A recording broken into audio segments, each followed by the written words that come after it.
All right. Good afternoon, good morning, good evening, everybody. Welcome to Arsenal Fan Circle. Welcome to this Sunday show. Pull up a chair. You're all welcome here. And this will be known as the episode where we have a 20-second Kahoot quiz, courtesy of Sam down 20 below. seconds. So we have to answer all questions in 20 seconds. Who Yes. knows? Who knows what way Sam is going to finagle Cool. this thing? Cool. I think I'm going to get 0 right. Just It's going to be a Oh, quick we're gonna love fire.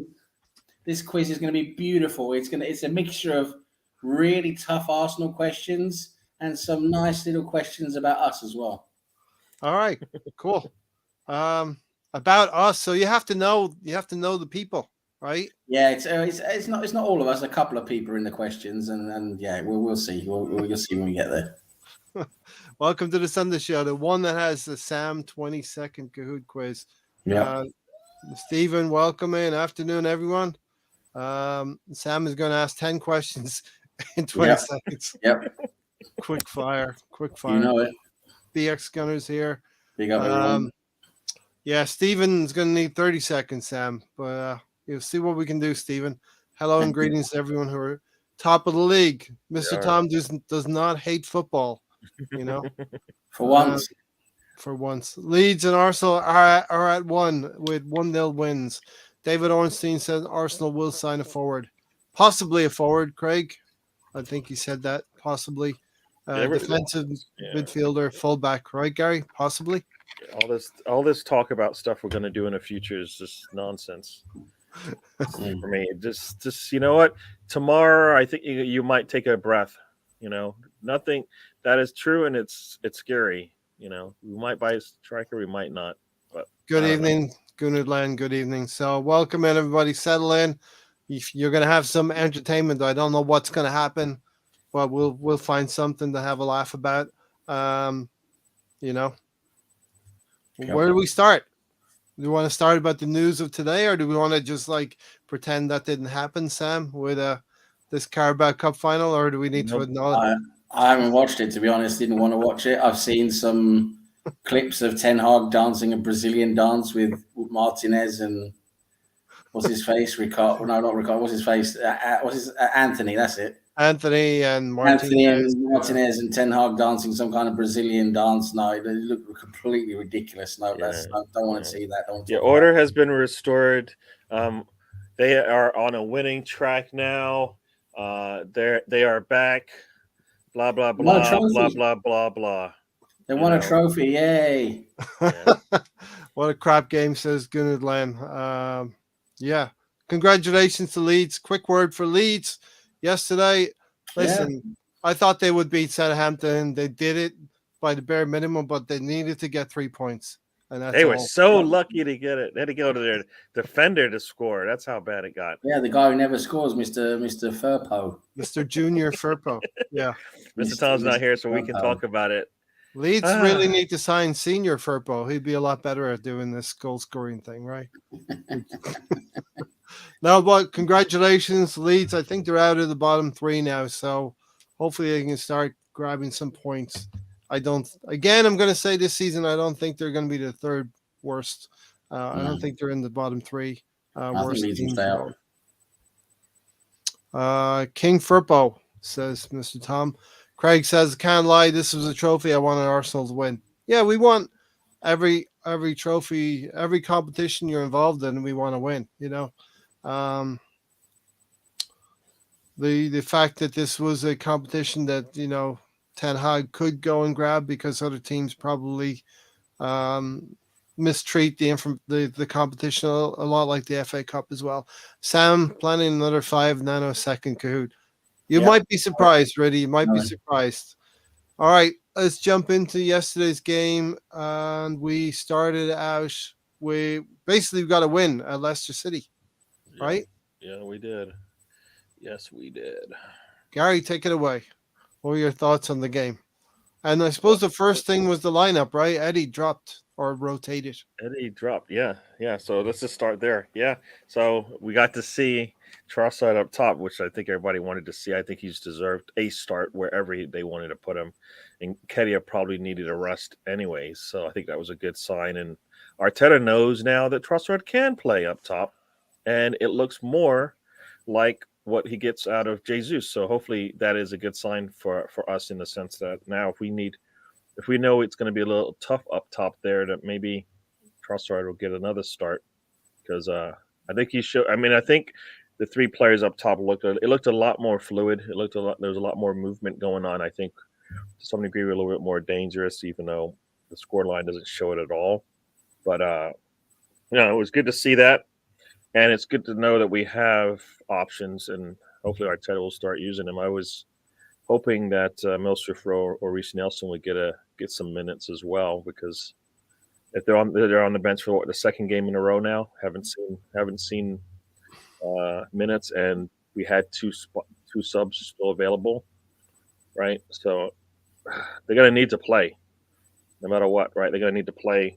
Like, are they gonna be ready to play in Europa League when we play at Sporting Lisbon? I don't know, but yeah, no, it was good to see Trossard in there. I think he did really well. We are not all the way there. The form is coming; it's coming back, but it's not all the way there, because I think we should have scored multiple more goals than we did. I don't think didn't seem as we had as many clear-cut chances, I think, if I recall it. We did have that goal get called back, which which you look at it, I think that's pretty clear. But the Saka tackle in the goal, I mean, I think that was that could have been called as well. We've seen it called before, right? So Saka probably should have been able to draw a PK in that situation. I mean, if a player runs through the middle and gets tackled, not seriously tackled, but I mean, impeded, interfered with, should have been called. But I think we needed to score another goal for me to feel comfortable. So we're not there yet, so that's fine. We weren't gonna go on this 4-game run of like poor play and then all of a sudden switch it on that quickly. I think it's going to take some time. So, yeah. Yeah. Listen, I think, Sam, you were shaking your head because I think we kind of feel like Ben White did impede the goalkeeper, and they found it. They found a way to chalk it off. That was a clear foul. Yeah, the inconsistency foul. I think with VAR is that they find everything wrong with Arsenal. Let me ask you two guys, you two fine gentlemen, something, okay? Mm-hmm. Right now, from day to day in your day-to-day lives, right, throughout a week, how consistent are you in your decision making and every tiny little thing you do? Are you consistent with every tiny little thing you do every single day? No, you're not. It's called being human. We're not machines, right? And it's constant looking at why aren't refs doing this and why aren't refs doing that. Yes, the refereeing standard is poor. We already know that. We've known that for several years now. And yes, something should be done about it. But are we going to be able to do something about it? No. Are the Arsenal players going to be able to do something about it? No. We have to stop using referees and VAR as a scapegoat for everything bad in this world. Because guess what? The referee is not the guy stopping Nketiah from blowing good chances. Mm-hmm. VAR is not the thing stopping Arsenal from scoring more goals in good positions. It's ridiculous to blame everything on VAR and referees like we seem to be doing lately. It's just we've had the same issues throughout the whole season. Not every game, of course. We've had poor refereeing throughout the whole season, but we've won most of our games and done really well. We're 8 points clear. We were 8 points clear top of the league. So, to always constantly go on about the referees and VAR, it's just a waste of energy, complete waste of energy that we should rather spend on backing Arsenal and hating Spurs and hating Manchester City and hating, everyone else. Basically, yeah. Right. Yeah. So there was a clear foul yesterday. Ben White did what you do in the Sunday League. Is you get up to the goalkeeper, and when he's trying to try and come out for the ball, you hold his arm. You impede him, yeah. You hold his arm. You could see he clearly held around. It's just the inconsistency. It's the inconsistency. Yeah, but it's not going to happen. That. They catch that, but they don't see. But it's not going to happen because the decisions are made there and then at this time at the time it happens, that's when it happens. The referee didn't even see it. It was that Paulson or whatever his name was in the VAR room who picked it up. Yep. So the referee didn't even see it and he couldn't because the goalkeeper, it was impossible for him to see that from where he was standing. So that is why VAR picked it up, and they picked it up, and it was a clear foul. Ben White is holding Ward's right wrist, holding him so he can't get to the ball. It's a clear foul, nothing to talk about. I think the unfortunate thing is that more goals anyway. We should have had more goals. Yeah, we're invested in Trossard. I think we all want Trossard to do. I think the unfortunate thing is that, a good goal from him and nice finish into the top corner is chalked off by what Ben White did. I'm sure Trossard's wasn't too happy about it as well. Probably. It's a good goal. It's a good goal. He got ruled out, wasn't it? It was a lovely goal. That wouldn't have happened. That shot wouldn't have happened. Because the goalkeeper would have got two hands on it and either punched it further away or out wide or caught it. I mean, it was so for me. That's why it doesn't matter. I don't think we would have saw that shot. I don't think we would. If he had two arms, you're a goalkeeper. If you have one hand versus two, you're technically right, Gary. I'm just saying the shot as it happened turned out to be a nice shot, and it was, it was a shame that it didn't count, right? But you're right. Technically, it probably wouldn't have happened if Ward could have used both of his arms. As Gunnar Glenn said, and this is something I was talking about yesterday, Martinelli does play better with a floating striker, unlike Nketiah, who's too static for me. So this combination between Martinelli and Trossard is something that we saw in the especially combined for the goal, Sam, Martinelli seems to benefit from, if we can't have Jesus, Trossard could be the player that's going to help Martinelli on the left-hand side. And, Arteta's seen it now. Maybe we can see it more as the season. Surprised. To be honest, with the lineup, I was surprised to see Trossard in the middle. I personally thought we was going to see Martinelli in the middle because we've seen Martinelli play through the middle before, with some success. And Trossard has only played, I think, 2 or 3 times. I was happy with Martinelli on the left because Trossard, when he did play on the left, he's always wanted to go into those inside left channels, play more centrally, especially against Villa last week. I think AirPod Albert was saying, stay out wide, Leandro. Yeah, no, but Trossard in the middle worked, as Gary said, it worked out very well. He was a really good link-up player for us. He played like a false 9 type role. And he played it very well. He linked up really well. He took a lot of good positions. He's got a lot of good passes. Like Gary said, he became like a bit of a Jesus again for us in terms of, our attack certainly looked a lot better with him there. Mm-hmm. So I think it worked quite well, and it gives Arteta another option now, doesn't it? Yep. As Craig says, and we saw Partey coming on late in the game. Would you start Partey and Jorginho against Everton on Wednesday night? The way Partey was deployed, Gary, was a little bit strange in the last 10 minutes of that game. I thought that was okay because I think we might need to use that lineup with those two on the pitch. I mean, if we're playing right, I think did he deploy Partey in the Ødegaard role on that right side? Oh, I thought he just brought Partey in one to give him minutes, and 2 to close this thing out. Because with Jorginho and Partey there, I think we have a better, we're going to close the game out more with those two there. I think so. So he needed minutes, and he needs if he's gonna be ready to play on Wednesday, then he needed to come in and get a couple of minutes.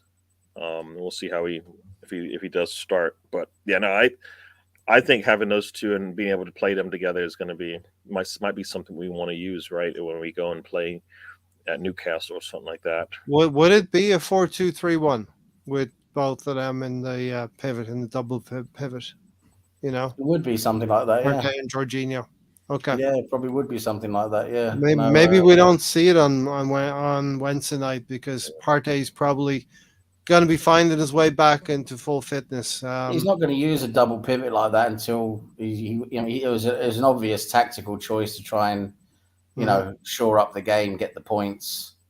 Because when you play with a double pivot, we've seen it before with a double pivot, we just don't. our attack doesn't work the same way. We're not going to be attacking that well. So, no, I think do you actually believe that? Because if Xhaka is there versus Jorginho, are you saying that we're more likely going to attack? We're going to attack less with Jorginho than Xhaka? I'm talking about the way they deploy. A double pivot means you have two deep. No. I get that, but if you bring a Jorginho in there, depending on is that? I'm talking about. No, I think you're misunderstanding what I'm saying. I'm talking about deploying a double pivot versus we normally play with one pivot, and then you have someone in a more forward role like Xhaka. It seems like Partey would be the player that's in the further role, then Jorginho would sit in front of our back four, right? I think Partey is that deep lying player, and Jorginho is put on the bench. Basically, I think Jorginho is playing at the moment because Partey is not fully fit. Yeah. And we've been lucky enough to see that Jorginho is playing well. He's doing well, doing a good job. But as soon as Partey is fully fit, Jorginho is not going to play. Okay, it's going to be Partey in that role because we've seen Partey is a completely different level when he's fully fit. Yep.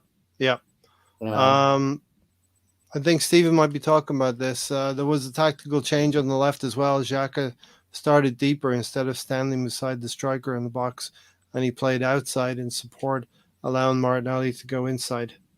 What else we got here? Riddy said he's seen better officiating in South Asian football leagues. I don't think Riddy's played football himself ever. I don't know. Maybe a bit of playground football. I don't know. Sometimes Sam Greenwood is the smartest person I know, and other times he's lowering. I never lower the tone. What absolute rubbish, Mr. Tom. I'm always. I get the second part. I'm not sure about the first part, so I don't know. I never lower the tone. The way I the man called you smart, Sam. Is normally very, very, very responsible. The ref in the Chelsea Spuds game overturned a straight VAR red. Don't think I've seen that before. Yeah, whenever the referee is encouraged to go to the sideline and watch the incident, you know there's some kind of, it might be a different decision. Saka, no call. They should get to look at it anyways. That's the problem I have with it, is that it can't be selective. If you're going to hold up the game for a reason, let the referee take a look at what you're talking about. You shouldn't have to be advised to look at it. Go look at it. Officiate the game. Go check it. It's only going to take, we're all getting used to this 7 or 8 more minutes anyway of extra. The only thing that is pretty clear cut is on offsides, right? Offsides, you don't need an official to tell you, look, the line is drawn and a player is offside. Yeah. So, and Didi should have been sent off as well in the second half, said Rudy. Also, Ben White should have been carded for what he did. A little bit of shithousery from Ben White. Welcome to the assembled. Glenn Nketiah doesn't seem to have a natural footballing brain instinct, in my opinion. He's an academy experiment to see if it's possible to train someone to do what natural ability can do. Yeah, Eddie, and we knew when Eddie came on with 15, 20 minutes, I had Gary's words ringing in my ear.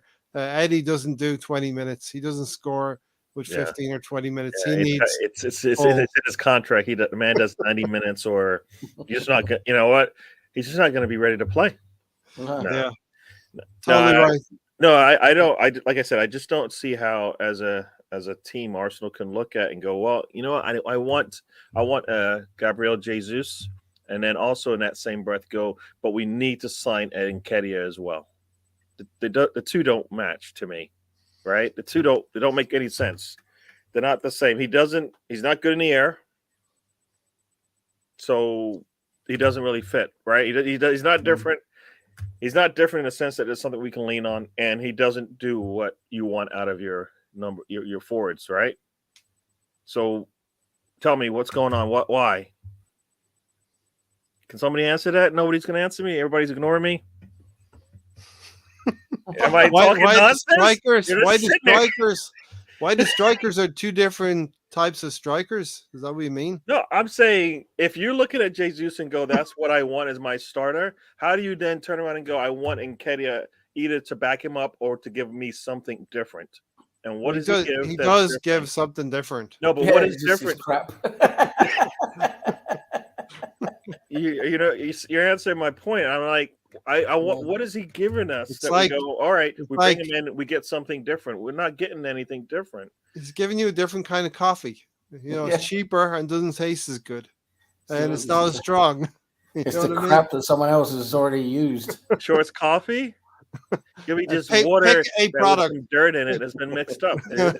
Pick any commodity you want to talk about. We can make the comparison there. Yeah, no, like I said, that move doesn't make any sense to me, and I understand there's loyalty to this thing, and you want to be loyal to your players, but he's not loyal to the youngsters when they come in, right? Because if they're not pulling their weight, then they have to go. Yeah. What's the difference? He's been here for he's been in the Arsenal system for how many years now? Oh, since he was like what, 9 or something? Yeah. So, and is it working? With limited success. It's not this far. No, but is it working? you know that thing, Gary. You know that thing you have to use within a week, or else it goes off. I'm talking about another food product, probably. So they're used to the smell. So they're used to the smell. Is that what it is? They've gotten immune to the smell, so they don't even know that it's rank. And everybody else in the world is like, "Something's not right here." You're like, "No, it smells fine." Yeah. Refrigerate after opening. If you leave it out, if you let it play too much in the team, it's not as pungent. It's not as good. It doesn't work as well. BX said once Jesus and Partey come back, we can beat anyone. Yeah, and we're going to need to have them. We've shown we can beat everybody we're going to play right now. Thoughts and prayers to Stephen. Definitely. Thoughts and prayers to Stephen. Family and friends. Thoughts and prayers go out to Stephen. Yeah. Stay strong, Steve. What's happened to Steve? He's liver disease, right? Yeah, he's in a lot of pain. So they've put him in a medical induced coma, and they're just either, I don't know if they're waiting for him to pull out of it or if they're just making it easy for him in his last days. Hospice was mentioned as well. Yeah, it's hospice care, isn't he? He hasn't got long left, apparently, from what I was reading. No. I would start Partey on Wednesday, said Stephen. I would sub him in to get him more minutes and more time to heal. Yeah. I would probably start with Jorginho myself and ease Partey in with another 20-25-minute cameo.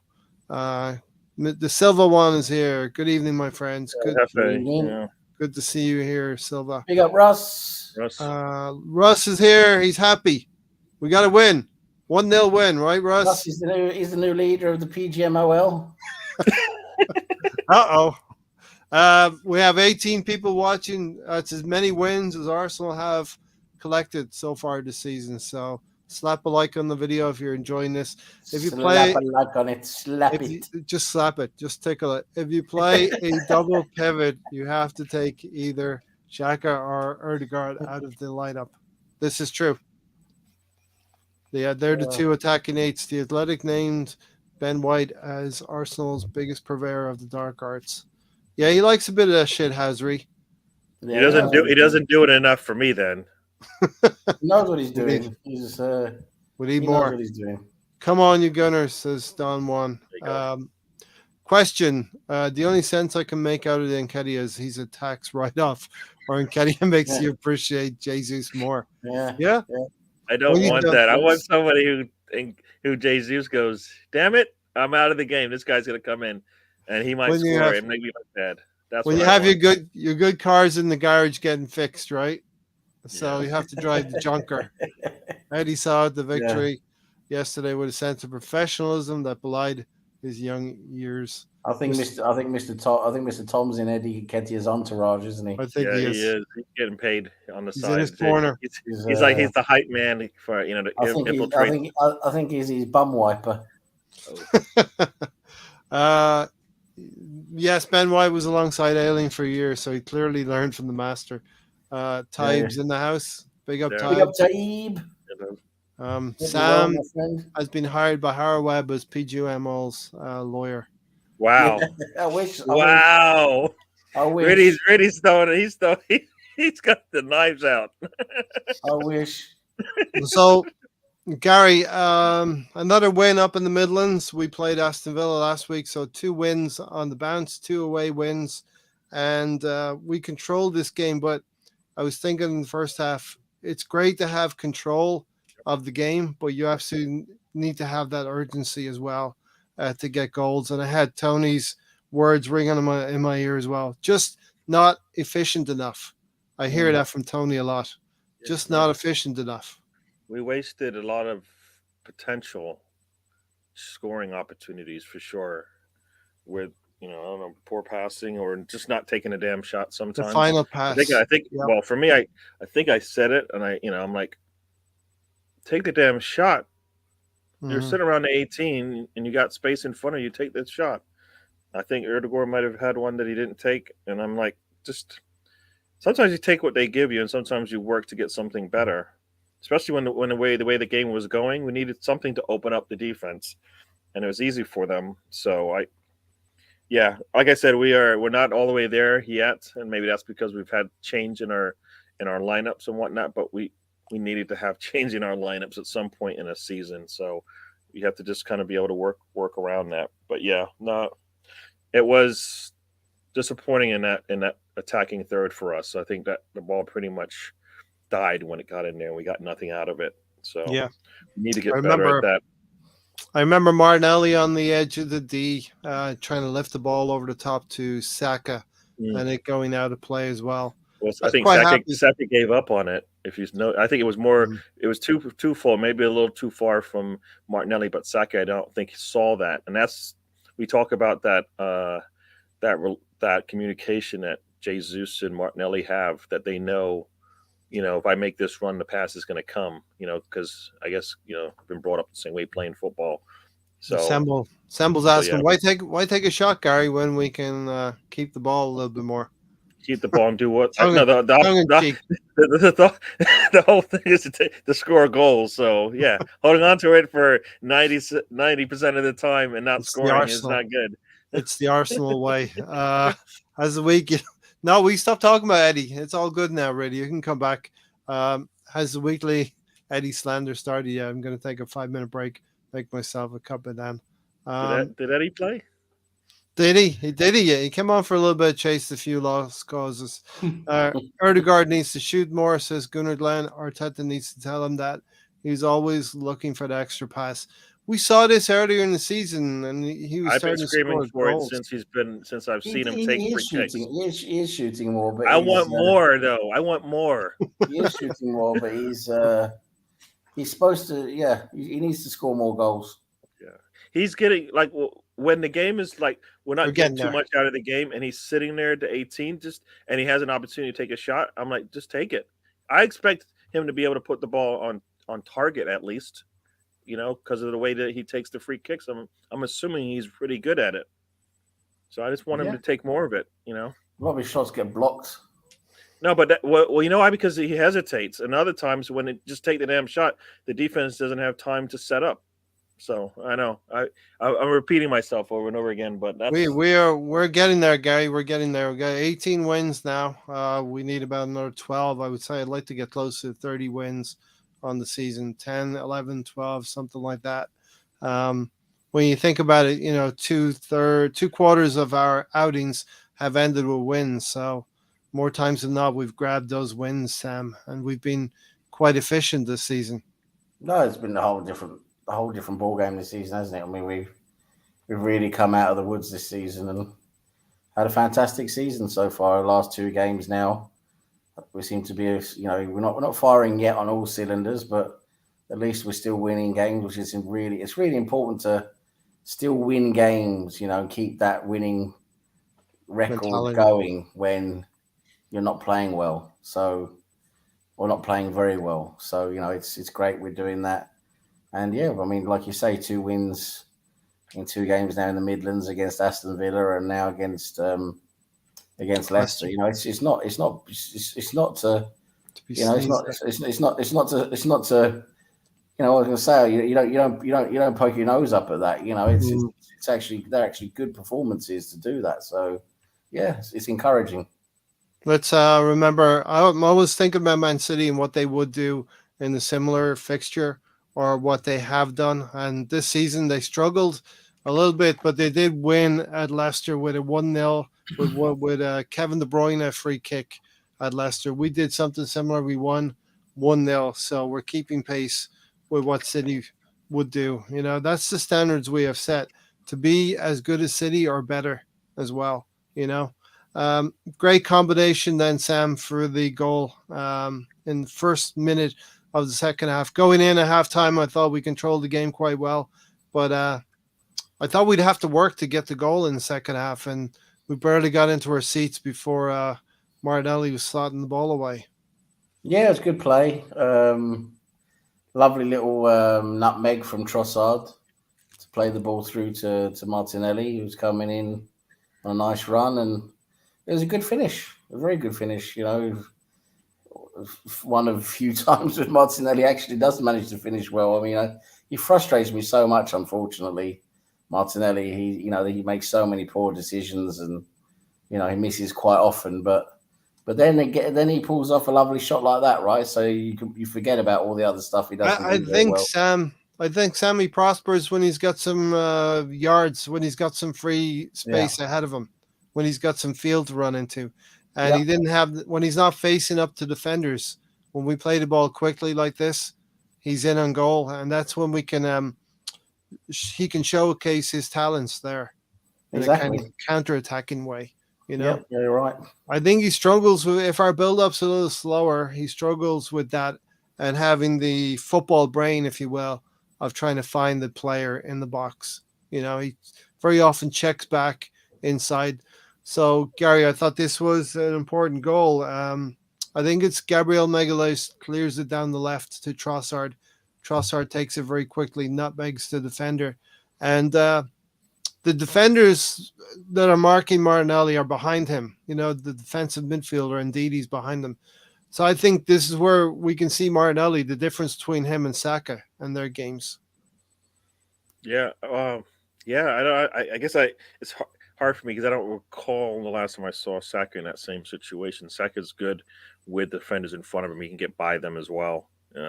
Martinelli seems to get stuck in when he gets to a defender there. But like you said, when he's got space and he's got an angle on the defender, he does really well, right? I mean, that's what we saw there with that shot that he took. I mean, defender got there, couldn't get there fast enough. And that's I think there's a difference between the two wingers that we have. You know, we try to play both sides the same way, but Saka is pretty good with a defender on him, two defenders on him even. Martinelli, as you say, needs that space. And you get him running at somebody, they're in trouble, right? I mean, that's why Trent Alexander had problems with him, because he had some space to run on him, and that puts pressure on him. So I think, the more we can get him in that situation, the better off he'll be. But he never gets that. Usually it's a long ball out to him, and the defender's able to catch up and get in position. And then he stalls when he gets that ball, because he tries to get to the goal line there, and he never does. When you think of the Martinelli goals, right? It's Brighton away from home with that great Ødegaard pass in the center of midfield, releases Martinelli. He's able to use his speed and beat Lamptey down the left side, scoring the goal. This was kind of in a similar fashion. He's way ahead of Ndidi, ahead of his right back, and he's able to slot home. Very much like, I think the commentator said, a Thierry Henry kind of style. As he's going to the ground, he's having that instep pass to the back corner. Yeah, no, it was really nice. It's really nice, but I don't think we give him.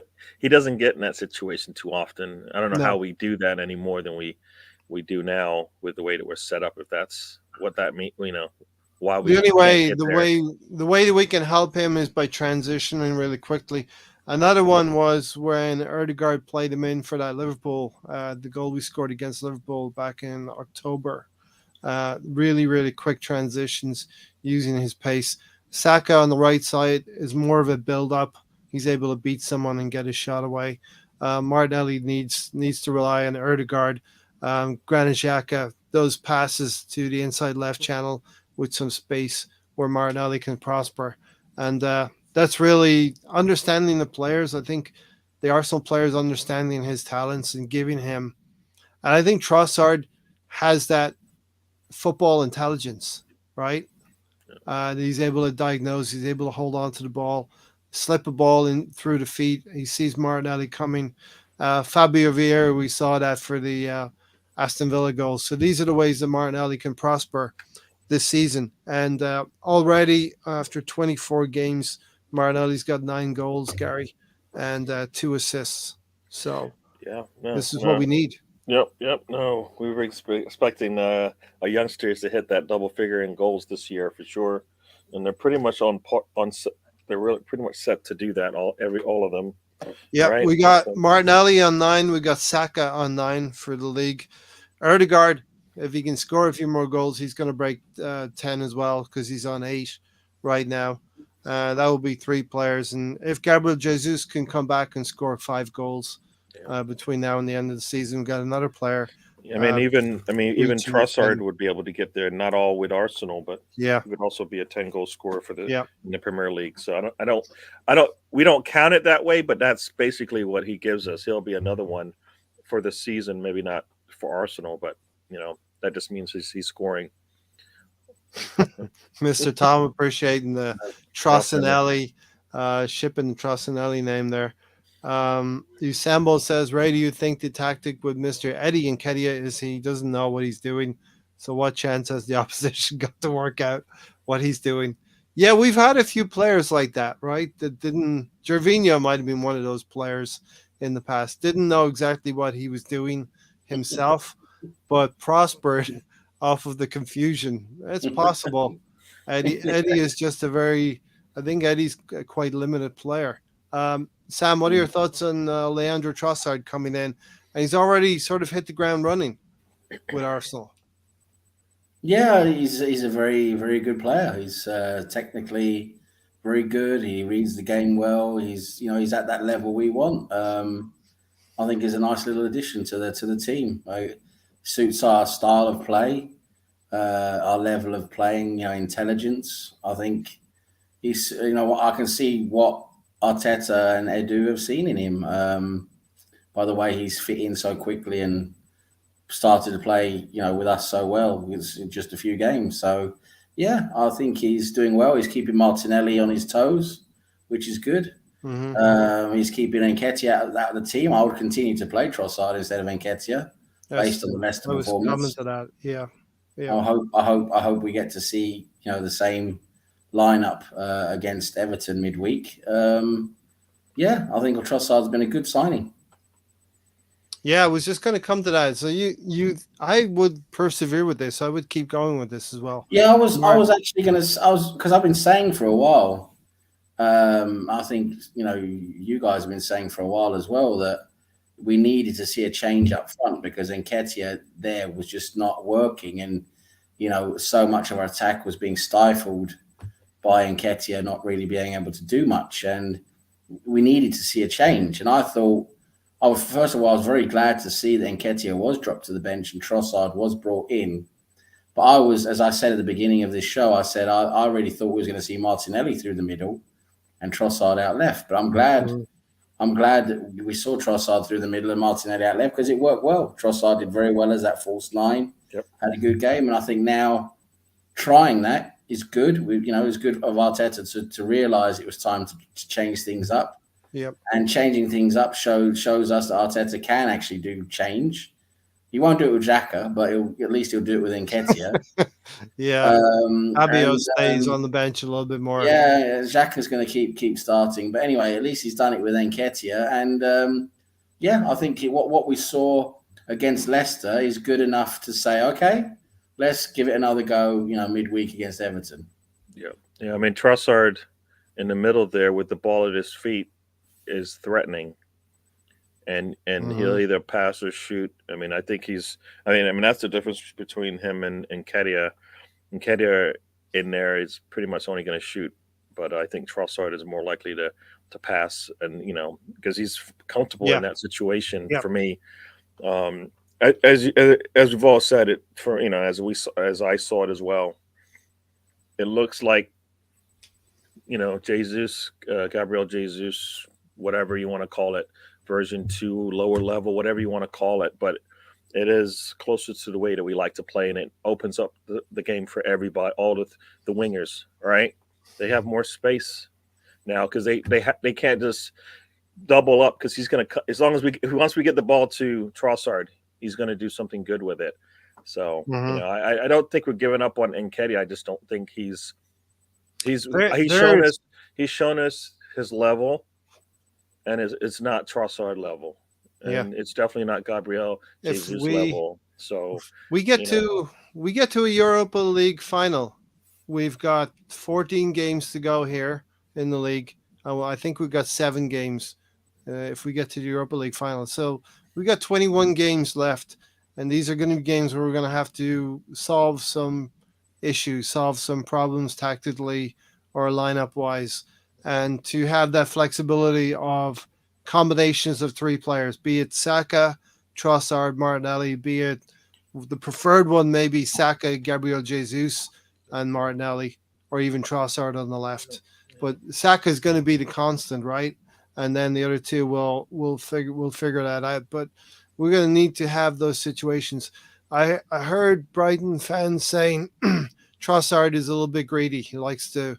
I haven't seen that. I've seen him pass. He's taken the shot on when needed. I think Eddie Nketiah is a pure striker in the sense that he's going to want to take that shot, every time, and not have that thought to pass to Saka or whoever's on the left wing. I mean, I'm just looking at the XGs for our attackers, and the only player who's under his XG is Nketiah. And that's what we see. And that's what we see when we look revealing. At the game. So, all the other attackers are over. That is revealing. That is definitely. So. Steven said, I noticed Leicester were not able to double up on Martinelli much. Trossard movement caused them trouble. I also feel like, did it feel like they weren't as intense as other teams had been, especially against Saka? A lot more of our play, Sam, went down toward Trossard and Martinelli. Yeah. So Saka didn't seem to be getting kicked as much in this game. No, our play was more down the left-hand side through Zinchenko and Martinelli. That's for sure. And, you're right. Leicester didn't have the same intensity that Everton had against us and that Aston Villa had against us. So we were afforded a little bit more time on the ball. They dropped a bit deeper. They wanted to try and stifle our midfield and get us on the counter attack, I think was their game plan. But they weren't that aggressive and they weren't that intense. So it wasn't going to really give us, very much trouble that Everton gave us, because Everton were just complete demons. But I think Leicester gave us a much easier game in that way. Gunnar Glenn says Trossard reminds him of Alexander Leb. Yeah, he does carry the ball in a certain way as well. Glenn, AFC New York. Big up, Glenn. Big up, Glenn. Good to see you. I don't mind Trossard playing striker, but you guys are giving up on Nketiah too soon. He has a place in the squad, but I think we have used him a lot, and we need to use him a lot. In about 10 games, I think he hasn't really come off in 10 games. And so he needs a rest as well, right? It's also a factor that when you're going for the title, right, this is not the time to be, mother hen to these little children. You gotta, when they're not doing their job, you got to say, okay, that's it. We need to do things the right way and make sure we get the job done. That's our job now, is to win the title, not to make sure Nketiah feels good. So, that's the title is about consistency as well, Sam. Craig says here, City have dropped 20 points, 4 losses for 12 points and 4 draws for another 8. 20 points. Last season, they dropped 21 in the whole campaign. I'd like to hit close to that 90 mark so we can, feel good about what Arsenal have done and not have this narrative that, City have fallen off the face of the earth and Arsenal have just won it by default. I think nobody really says that about Leicester City when Leicester won the league. So, if you win the league, it means winning the league means you're the best team in the league. You've been the most consistent. And it's not like a cup final. You don't win it on the basis of one game or a few games. You win it on the basis of being consistent and being the best team around. Here, Steven said, so what do you do with Trossard when Jesus is able to start? I would move him to left 8 and bench Granit Xhaka. I think when Gabriel Jesus is back, he comes back in as the striker, and Trossard could play some minutes on the left, competing with Martinelli. Do any of you see any other spots for Trossard? And he's a very I think it's an interesting thought to have Trossard there in that 8 position, but we know that our manager loves Xhaka. He is a Xhaka boy. He's a Xhaka boy.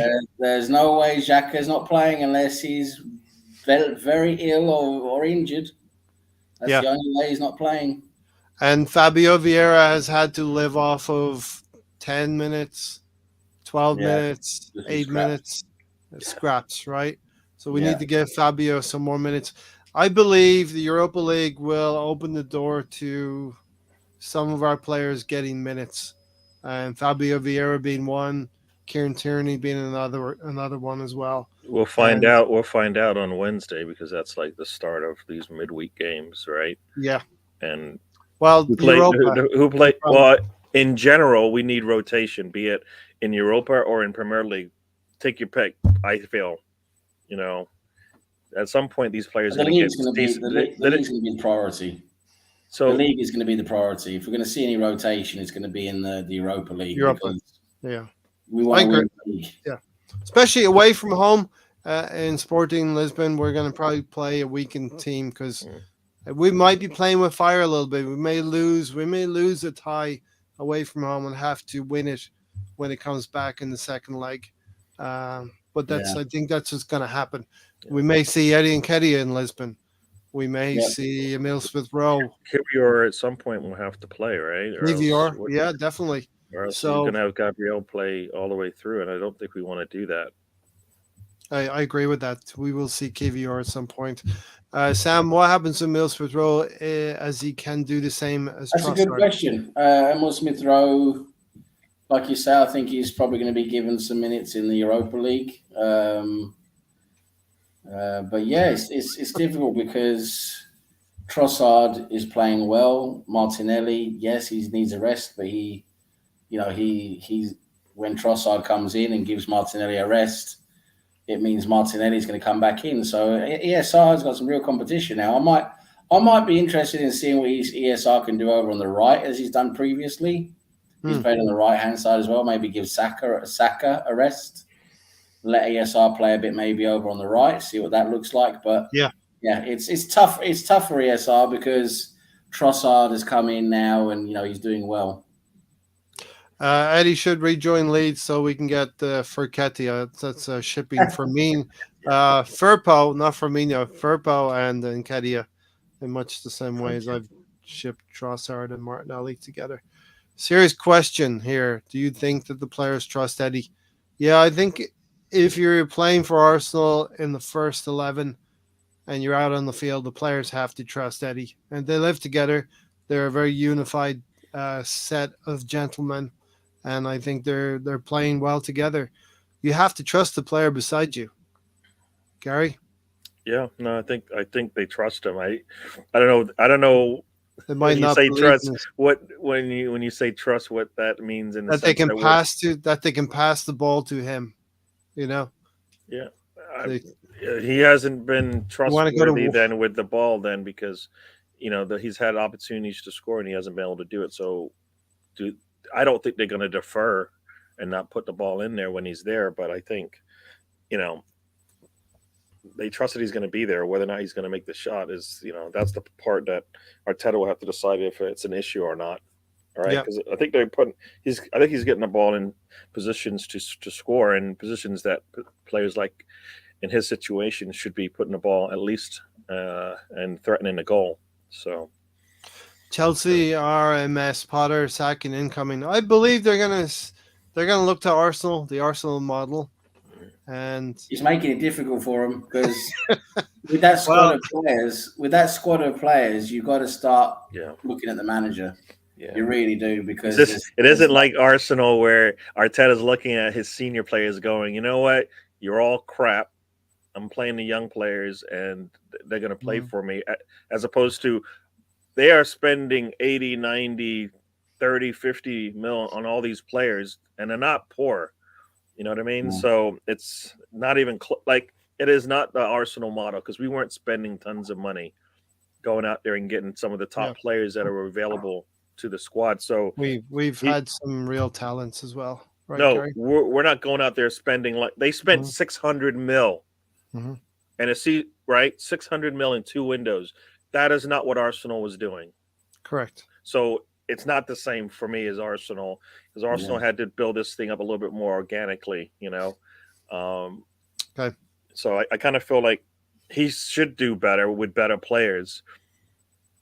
Either they're not the players for him, which means they screwed him over, or he doesn't know how to identify the talents that he has and get them to play well. Because all of a sudden, Mudryk can't, piece a pass, loses the ball consistently once a minute now. It looks like every time he's in there. So something's not right there. He looked good the first time he came out. Yes, it was against, was it Milner or whoever it was? But I think there is some talent in there. So Mhm. yeah, he's making it really, really, really, really hard to say, Todd, you know what, you give do. him the time. Yeah, you do wonder about Todd Bowley and what I don't know Todd Bowley. I'm not familiar with Yeah. what he will do in this situation. If they hadn't have brought in all those players, it would have been easy to say give him time. I don't think Todd Bowley knows what he's doing. For real, I think he just wakes up from day to day. And what am I doing today? Oh, I'll go down to the cafe, Go buy get something. myself a pastrami, pistachio. He's got a wheel of fortune, and one day it said you're gonna need to go out there and pick up some players. Who's Arsenal? Who do Arsenal want? They want him. Okay, we're buying him. Potter's just gonna have to find out how to use him. Martinelli needed a rest, and Kedia needed a rest. Trossard is another brilliant addition by AFC. Chelsea RMS, yeah. AFC have real depth. This is the thing we've been calling for, Gary. Filling out that depth, because first 11 hadn't been a problem. Now filling out players to where you can look to a Kiwi or Trossard, Jorginho come in and do the job for you. Yeah, we've got players at every position. They just need to play. So, and Arteta hopefully can trust them, but he doesn't trust them until they play, and he doesn't play them until he trusts them. So it's it's kind of a little tough for them to, because Fabio Vieira has some talent, has what I would call some good attacking talents, but we never get to see it enough. And it would be nice to see that. And also Rowe and Nelson, we know can do it. So are they not healthy enough to play? Like we usually see players come in. I don't think he's quite there on fitness wise, and Emile Smith Rowe, you're going to have to be very careful with his injury record as well. We don't want him to break down. So why are they on the bench? They're on the bench there in case you absolutely need them. Yeah, but that means they can play. Yeah, but you don't want to risk them at this point in the season. Why are they on it? I just feel like it's a waste of people having players on the bench. He's just come back. I mean, he wouldn't be. He's your break glass in case of an emergency, but probably they were never going to pick Emile Smith Rowe. But he's coming there. He's able to work when the halftime happens. He's able to warm up, kick the ball a little bit. It's a little bit more work for him. He's going to get injured again soon, I bet you. I really hope if that's the case, then it's written in the stars. Yeah. You know what I mean? It's kind of his last chance. It's disappointing. Arsenal cannot keep players around they can't play, much less keep players around they don't trust. That's why we need to be careful with him. I think we all recognize, and I think Arteta may recognize, it's kind of his last chance to get him to build his fitness up again and be. If he can play for us, he can be useful coming off the bench and starting games. He's a good player. Gabriel Jesus, we know, can be good as well. We got to bring him back the right way as well. Yep. Samuel said, Craig, who do you think will get the job? I'm hoping Poch. For Chelsea, I'm not really invested in it, but I think Potter stays till the end of the season for me. I think that's what's gonna happen. I want Arsenal to draw Man United. 2 spicy Thursday nights on the menu for Chef Tom. Do we want to draw United, or do we want to just let this thing play out and meet them in the semi-final week or final? And at what point can we draw them? After this round, we can possibly draw them, I think.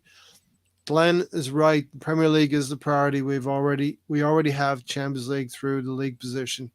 We are not finishing lower than third. As long as we keep going and stacking points up, it would take a really big fall from grace now. True. The assemble, not sure, but I wouldn't rule out Diego Simeone. It doesn't even seem like a right fit for what they're trying to do. Like the players they brought in and Simeone, are they like his type of players? Is he going to get the most out of I guess Joao Felix isn't going to be there. They don't look to be hardworking. Some of them do not look to be hardworking Diego Simeone type of players, where the effort and the graft is there, the shithousery's there. On paper, Chelsea can contend for anything. They will figure things out. Scary names on that team. So that's another reason people want Potter fired, is because of exactly that. You can't have like 35 players, and you can't figure out how to get them to beat Southampton. They can't beat Southampton. They can't beat Southampton. So let that sink in. I mean, if you can't beat Leeds can beat Southampton. At some point, one of those players by themselves should be able to score a goal against Southampton, right? I mean, you spent a lot of money on them. At some point, right, one of them should be able to go against the rules that the coach and manager has put in place and get a goal, just because they supposedly that much better than the Southampton players, right? Exactly. They are on paper, right? You got to make it work, though. You got to make it work. And I do think Potter's a little bit, you don't see any emotion out of him. He's keeping it all. The thing is, keeping it all inside. You got to remember that managers don't suit all types of teams and players. I think Potter did a great job at Brighton because he was managing players that didn't have a big ego. He was bringing up quite a small team. Yep. Quite a small club, and he did a really good job in that setting, in that situation where there were no real expectations. They were completely defying expectations all the time, and I think that suited him very well. And the type of manager he was for Brighton suited them very well. Now with Chelsea, where you've got egos and stars and prima donnas, and the expectations are very high. You want to win every game. You want to not just win, but you want to play good football as well. When all of a sudden you got all those expectations and the whole viewpoint on what you're doing changes, it becomes very difficult. And I think maybe Graham Potter is in a situation where he just, it doesn't suit him. He doesn't get on well with all those egos and prima donnas, and he can't get the best out of them. He doesn't know how to motivate them and get them to play well. And the system he's playing obviously doesn't work very well. That's another thing. He's got to keep changing systems, and it's just one of those things where I think possibly Potter, it just doesn't suit Chelsea. It's not working. Yeah. Tom thinks he'll survive till the end of the season, but we'll need a pretty decent start the next season to survive into November. Of course, I would also love a European trophy, but I think we all recognize the title is the number one most important thing. Is it easier for us to win the title? Not that it's easy to win anything, but is it easier to win the title, the Premier League, or the Europa League? Like if we just said, you know what, we're just going to focus on one of them. That's a difficult question to answer. Yeah, because our consistency in the league, right? Our consistency in the league should see us win 10 games out of the last 14, right? We should win another 10 out of the last 14. But those 4 games, we know they're tricky games, right? Yeah. We're going to be playing City, Liverpool, Newcastle, and let's say Chelsea at home. Those are going to be 4 difficult games. We will probably get to the latter stages of the Europa League, but face a very decent European side, plus maybe Manchester United in the semi-final or final. Right, Sam? Yep. And you're So right. It's difficult. you're still going to face 3 or 4 difficult games that you have to win. Yep. I You know? think in terms of, I think because we already know, it depends on what we. If we're thinking in terms of silverware, then yes, probably we have a slightly better chance in terms of just the games that are left. How many games there are? You're probably thinking there's a higher chance of winning the Europa League just because there's fewer games, right? And the opposition we're going to meet potentially is not going to be that great. Maybe it depends on who we meet, but yeah, it's it could be a piece of silverware we could win if you're just looking at it from that perspective. But what it gives you in terms of winning that silverware gives you a place in the Champions League. Well, we're pretty much guaranteed Champions League football already. And no matter what happens the rest of the season, just about. So, for me, I would rather, if we're talking about priorities, I would definitely still prioritize the league. Obviously, that's because winning the title is the best. That is the top. That is the best thing there is. It's more prestigious. It's much more prestigious. It's the Holy Grail. It's the Holy Grail to win the league, and to do that this season after the season we had last season, it'd be fantastic. And I don't think And another thing I think many people are forgetting is I think this could be. I don't want to be a doomsday sayer or whatever. A dummy downer, but you got to think about it that this could potentially be our best chance of winning the league for a long time because you've got Newcastle are going to be really strengthening in the summer. Chelsea, if they change managers and get their ideas together, they're going to be a better club. You look at Manchester United now with what Ten Hag's doing there. If they bring in a few good players in the summer, they're going to be a huge, huge team next season. They're going to be really tough to beat because Ten Hag's got Manchester United playing really well now. You look at Manchester City. Are they gonna become better again next season? Most likely. They very rarely have 2 bad seasons in a row.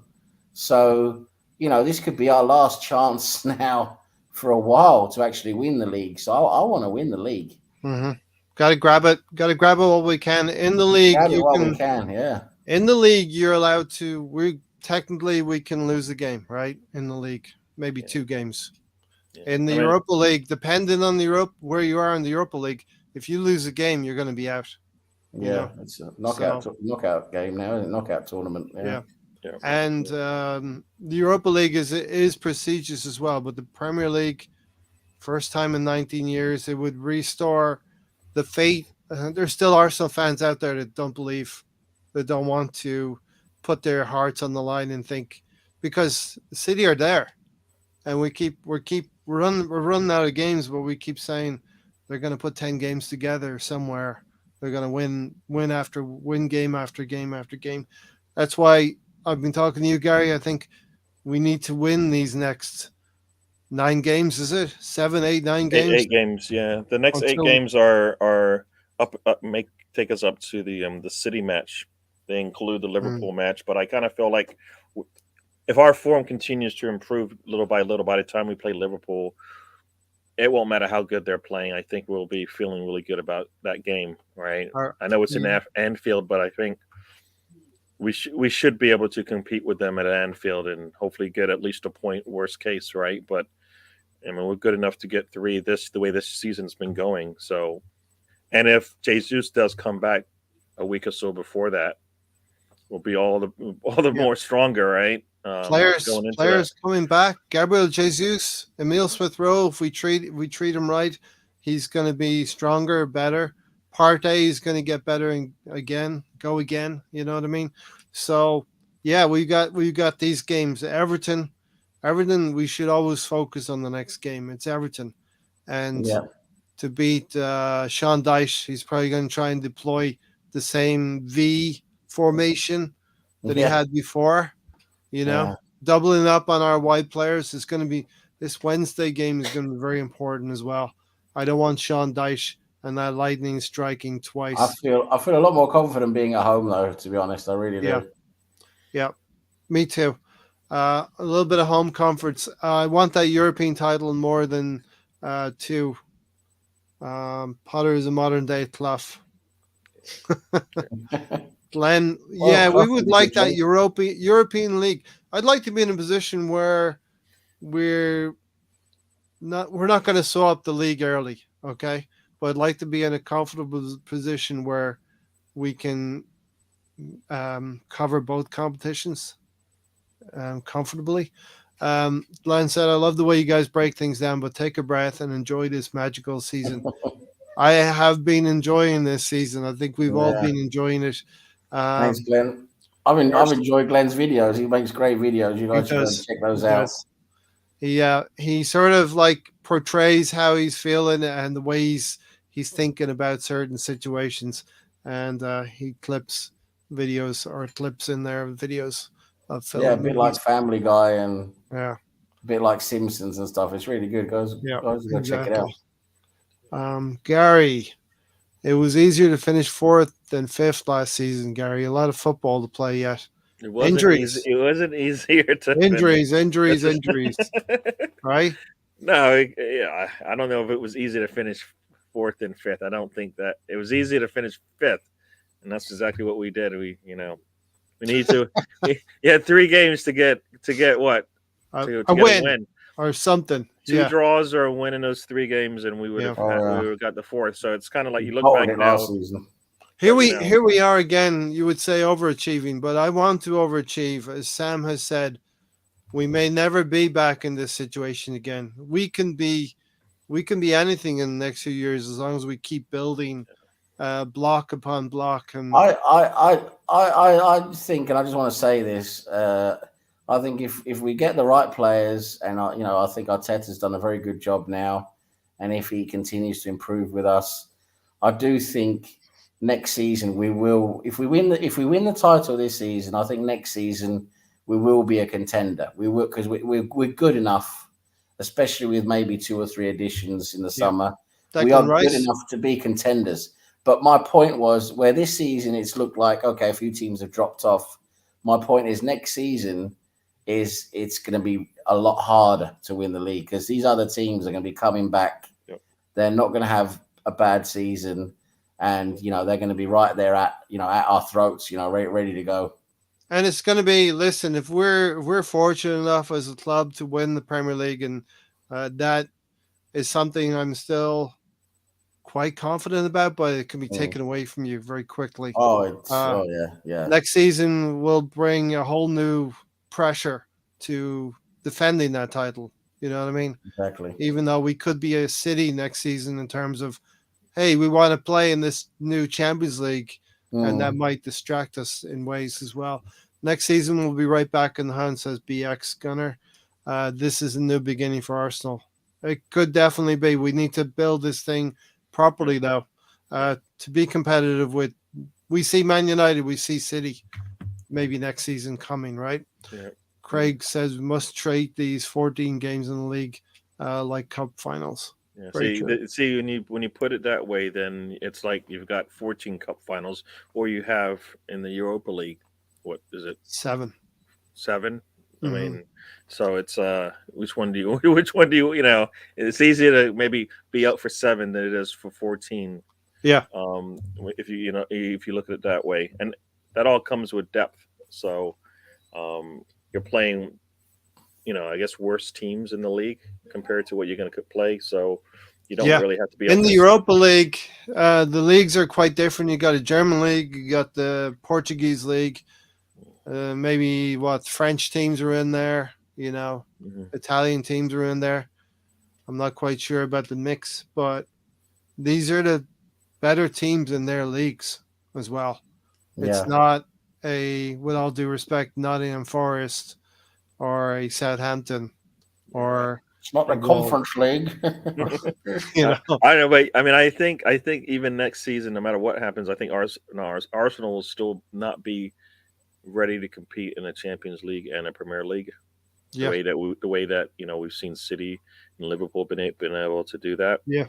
because it's I'm just already. because our depth isn't there yet, Mhm. right? So for me, I kind of it's fine, right? But I mean, we're not there yet. I think, right? Well, what we want can to we- do, Gary, is maybe qualify for the group stages and be playing Champions League games this time of the year in the knockout stages, Yeah. and see where it goes from there.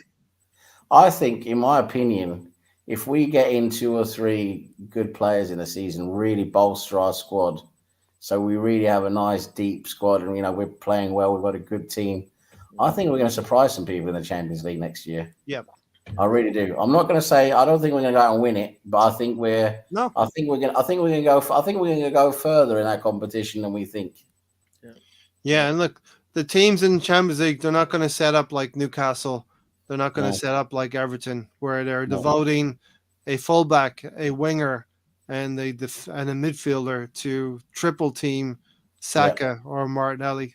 They'll do certain things, but they're not going to devote 3 players to the one quality player. the quality is better, so they're not going to be, as you said, scared to play their own style of football. We just hope to have the better players in certain situations, and Saka so far has been showing that if you're going to play him straight up, he should be able to beat most players when it's 1-on-1, right? Yeah. So, right. So we're gonna get into a Kahoot in about 10 minutes. So stick around. There's 11 of you here. I just want to promote the Kahoot a little bit to get everyone going. Sure. Yeah. I just want to say, we're starting about 10 minutes. Get yourselves ready. It's going to be a nice little challenging quiz with some real challenging Arsenal questions. It's even going to challenge Mr. Tom, our little closet Arsenal fan. And it's going to be a few fun questions as well. They're going to sort of like, put you on your toes a little bit. But it's going to be good fun. Good fun. It'll be 10 questions. Yes, we have 20 seconds in the questions now. So you don't have to worry about that. One of the questions, because the question's a bit difficult and has quite long answers, I increased it to 30 seconds, one of the questions. But good. So that's good. But yeah, so let's. You're learning. You're learning. You're managing. Yeah, I started to think about it this time. I thought a little bit about it this time. BX said top 4 and winning the Europa League. Anything else is a welcome boost. Next season, we should see Arteta's finished product and fight for everything. So top 4 and winning the Euro. So BX is kind of wedded to winning the Europa League more than the Premier League, which is your opinion, and that's fine. Ever since that Crystal Palace game, when Tony was upset about it, I was like, that's going to be I'm going to take this mantra. Your opinion is yours. My opinion is mine. We can differ, but agree on certain things. Next season, we'll be right back in the hunt. Okay. Yeah, got that. Hendon Gunnar. Good evening, Ray, Gary, and Sam, and all in the chat room watching. Good evening, Hendon Gunnar. Easy match for Man United today, despite them playing on Thursday night against Barcelona. They were so efficient. Yeah. Unfortunately. I'll tell you what, I watched a bit of that game on Thursday, and Barcelona did not look like the team they used to be. It's they've fallen a long way. They're leading their league. I know, but that shows you the level. I don't know if I don't follow that league very much. Yeah, me neither. I checked in on it. I don't follow Barcelona very much. I don't know if maybe they've put out. I don't know. Maybe they've put out like reserve players in the Europa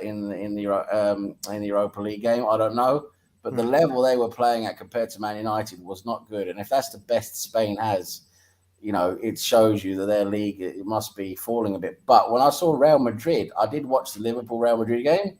That performance Real Madrid had that is probably the best performance I've ever seen against Liverpool. They just completely crushed Liverpool at Anfield.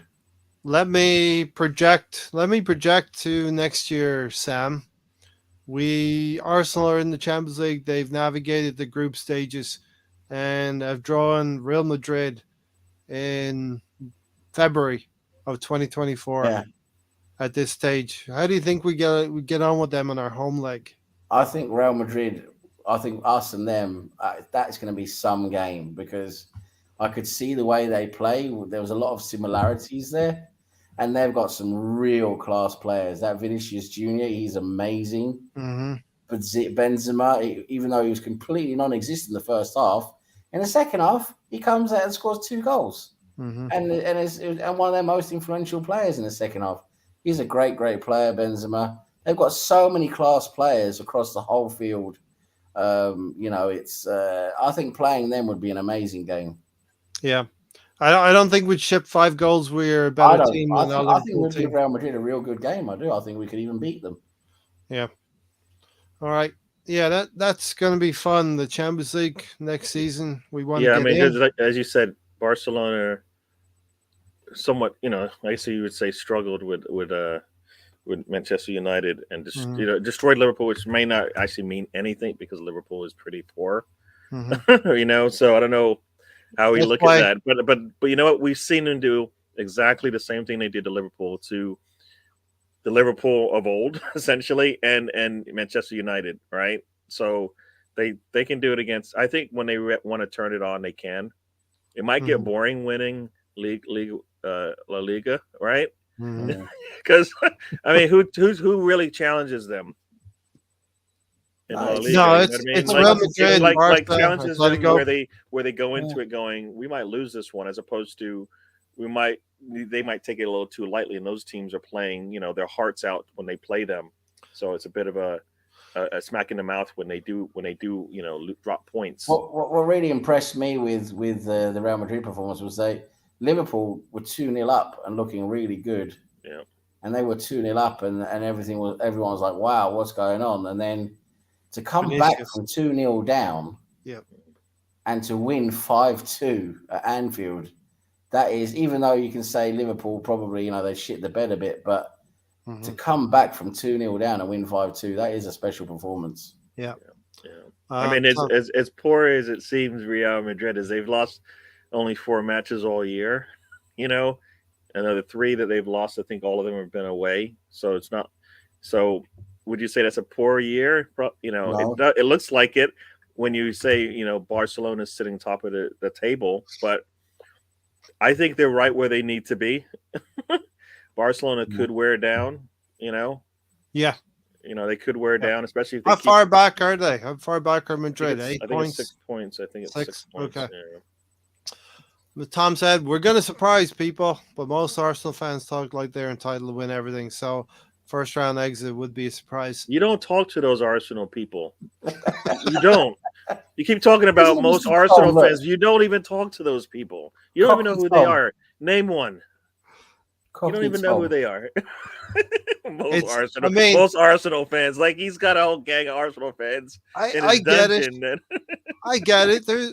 I'm of an age where I've seen Arsenal win league titles, and it's been 19 years. Yeah. You have to say that sink in. It's been 19 years, and it might be. Hopefully, it's only 19 years and it doesn't extend. But since I was born, it was 18 years. So till we won at Anfield. Arsenal go on these runs, unfortunately, but hopefully we're going to be in a situation where we can get a few more. Yeah, let's get this one this year, Sam, but then let's get a few more, because we don't want to be, with all due respect, a Liverpool who just peaks and wins one league title. They have won a lot of Champions Leagues as well. They've got a pedigree. Oh yeah, Liverpool have. we need to have. We Like need to start getting some European pedigree as well. Madrid, exactly. Yep, Sam, remember our record of buying the players we really want. Winning the league will be integral to Arsenal being serious contenders next season. We win the league, and players will be knocking on our doors. Agents will be calling Arteta, and we'll have to find the right players. Jealousy gets you the championship football. So we're going to get the Kahoot pin pretty soon. Barcelona lost 1-0 away to Almeria tonight. Yeah, there you go. Oh, they lost tonight. Wow. Yeah. Wow. Anyone else watching Milan, Atlanta? No, not yet. BX Gunner. So we're going to come back and do our players of the match for the Leicester game. I don't know if you all have anyone in mind, but think about that and let me It's we are enjoying this season, though. Let me just say that I'm enjoying this season. Yeah, absolutely. It's, Oh. you got to enjoy this. All right, this one, Sam's boss quiz for boss quizzers. I'm just gonna get it started here, and then I'll hand out the pin. Yes. I said Barcelona lost. I was like, wait a second. All right. Yeah. no. Almira. Palmeiras. Yeah, that's they're not good. in That's not good. relegation zone, so that's like losing to Southampton. So, or Yeah. I guess Leeds when they. Yes, like Leeds. I shouldn't have said that, should I? That was Yeah. probably not nice to Mr. Tom. Sorry about that, Mr. Tom. I can. All right. Sorry. Palmeiras is like losing to Leeds. That was. I'm sorry. That was mean of me. I'm very sorry. And then Mr. Tom. Gunnar, Endon, you need to stay around and do the quiz. the Kahoot quiz.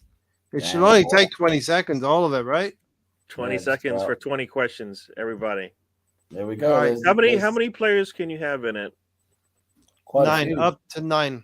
Up to 9. So I'm going to wait just in case. I don't know how many people we Okay. have watching this thing with us, but I like I'm to go. I'm gonna do the reading of the questions and everything. So don't worry, Ray. When you just get You're it going to be the started, compere. All right, let me share the screen. We'll get this up here. We'll get it started. The elitism, says Mr. Tom. Yes, yes, All right. Mr. Tom, yes. That's it. How Everybody many get people? ready. How many people you got? So, All I right, we can got 2 see. in so far. oh, my mom's in. Oh my. Yeah, Oh, it's gonna be difficult for Mummy. Gary's going to have to. At least if I beat my mom, I'll be happy. Oh man, let's see how many people come in.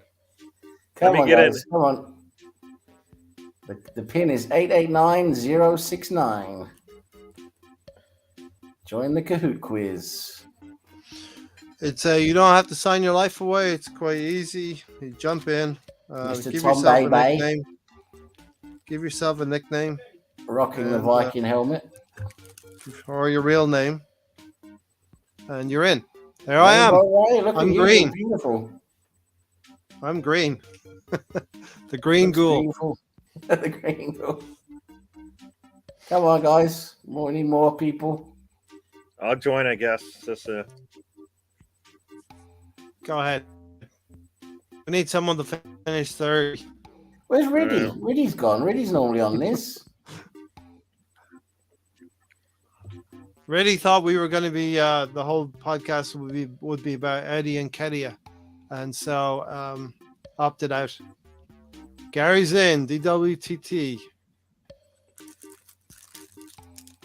Give it another minute, a couple of minutes to see if someone catches on. Yep. We will make. Actually, it's 3:27 right here, right now. So we'll give Yeah. you another minute, everybody. Well, let's see how difficult Sam has made this. 20 seconds, Sam. Ooh. 20 seconds, Sam. I didn't know I could change the face. Ooh. Well, there is a little pen mark. There is a little. Let me Yeah, I see didn't what I can notice do that. here. I'm surprised you're not I the kinda like- rainbow, the unicorn. Ooh, I could try that, huh? Do you want me to do that? No, You I'll should do the be- world. There. The world. Yeah. That's pretty good.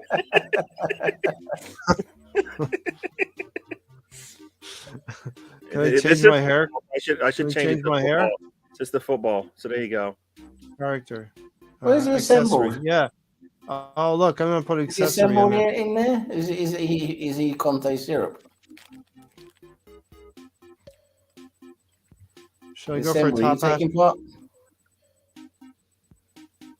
Here, I'll do the witch's hat. Okay, there you go. All right, there we got 6. We should go. We should get started, right? Well, that's a shame. Here we I thought go. could have more. No, really. That's No, fine. really. All right. Here then. we go, Sam. Oh, 3, 2, 1.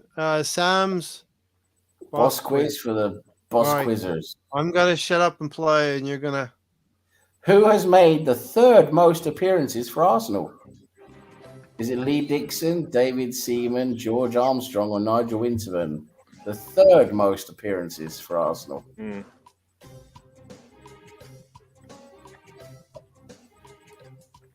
It's a good one. Get your answers in. And it's George Okay. Armstrong. Wow. I did pick that one, yeah. Hey, Rainbow Ray in the lead. Lucky guess. Who was Arsenal's first £1 million transfer? John Radford, George Graham, Clive Allen, or John Lukic? Yeah, I'm going to be lucky to get a question right today. Arsenal's first £1 million transfer. It's like multiple. It's like 25, Clive 25. Allen. Clive Allen. Yeah, I went we for only had him John about Lukic. for a week, and then we sold him to Tottenham. He did all right for that lot. And Pains Rainbow me to Ray say. still in the lead. Conte Contest Syrup. catching up. Hey, Ava Johnson, well done. Good guess. Which former Arsenal player infamously dressed up as a tiger for a players' party? Oh my Was gosh. it Adebayo, Eboué, Loran, or Kolo Touré? This player, he dressed up as a tiger for a players' party. It was a famous story back in the day. I could see Colo Toure. I picked Colo. It Okay, was it was Eboué. Emmanuel Eboué. Yes. These are good questions. Conte Syrup takes the lead. Eva Johnson, wow, well done. Wow, good Taking job. second spot. Next question. Who has Arsenal sold for the Yes. highest transfer fee? Is it Chamberlain, Anelka, Sanchez, or Fabregas? The player Arsenal sold for the most. I don't like Okay, that sound. Hopefully I got. Oh no, I picked the wrong one. I know I did. The Ox. Oh, I did. It's the Ox. Oh, I got it right. Oxlade-Chamberlain. Okay, puts me into a lead. Ava Johnson second. Rainbow. Oh, place. Conte Syrup dropped off there. Eva Johnson's doing well. Very Yes. well. True True or or false? false? David Seaman's nickname within the team was H. True or false? David Seaman's nickname within the team was H. These are tricky.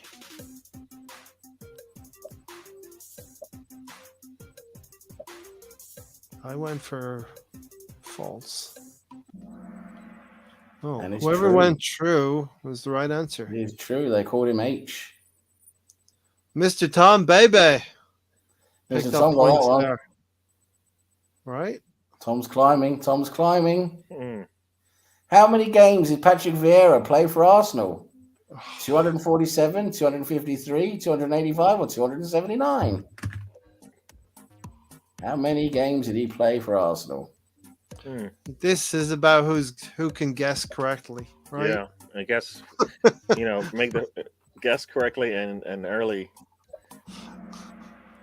Whoever went, nobody No one went got the for right the answer. 279 was the right answer. No one guessed it. I went for 285. I Rainbow Race maintain in the the lead. lead. Yep. There's 4 more to go. What is Tony's favorite pastime? Is it watching Batman movies with his Batman doll? Is it getting very high and fighting samurai ninja squirrels? Going to the local casino with his friendly neighbor? Or putting on shirts no one bought at the charity store?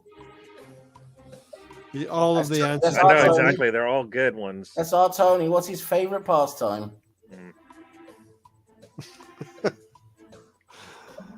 And number 3, yeah, 3 got it correct. I got it right. Getting very high and fighting samurai ninja squirrels. Getting high was a huge clue, but the shirt was Oh, Mr. Tom's climbing now. Look at this. And Gary.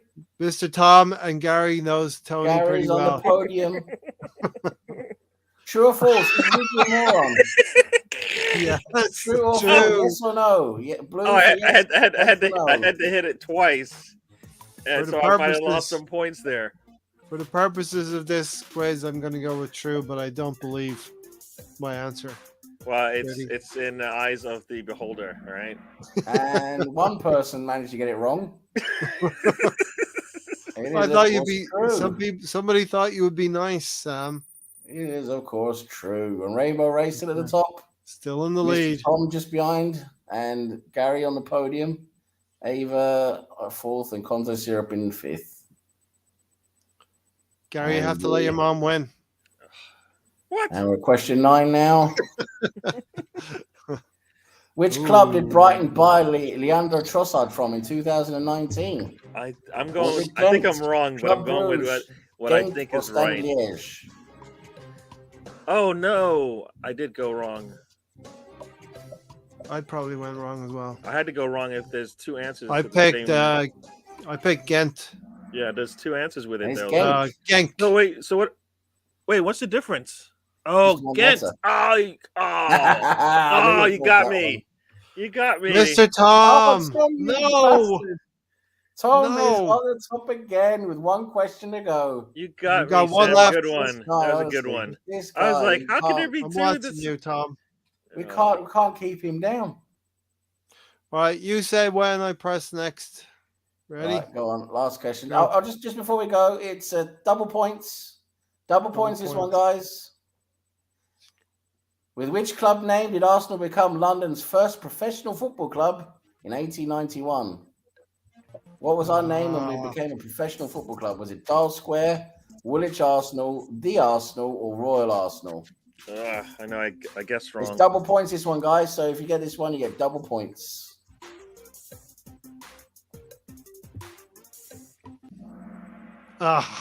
And no one got it right. No one got it right.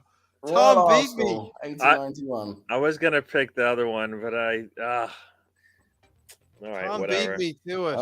Here's the podium. In third was Gary, you got third well place. Done, Gary, Well you're on the done. podium. Second is Rainbow Second for Ray. me. And that means Listen. Tom has done it again. This guy, honestly, how does he do it? Tom, He comes you were back. definitely an Arsenal. You were definitely an Arsenal fan. He came back again and did it again. And Well I done think to you're Tom. an Well done to Arsenal everyone. fan. Well done to everyone for taking part. Really? Eva Johnson did well. I thought she did well. She got quite a few points. Very good. Yeah, very well done, Ava. And Gotta read the answers, Gary. Gotta Tom. read the answers. Tom. Well done, Tom, for winning. You came back in the Tom, end. But good job. Rainbow Ray, you did well there. You nearly won it again. And for winning, Nearly. Mr. Tom, you get this. A Spurs trophy. Steven said, took me 30 seconds to come in. Have you guys on a PC and Kahoot on the phone?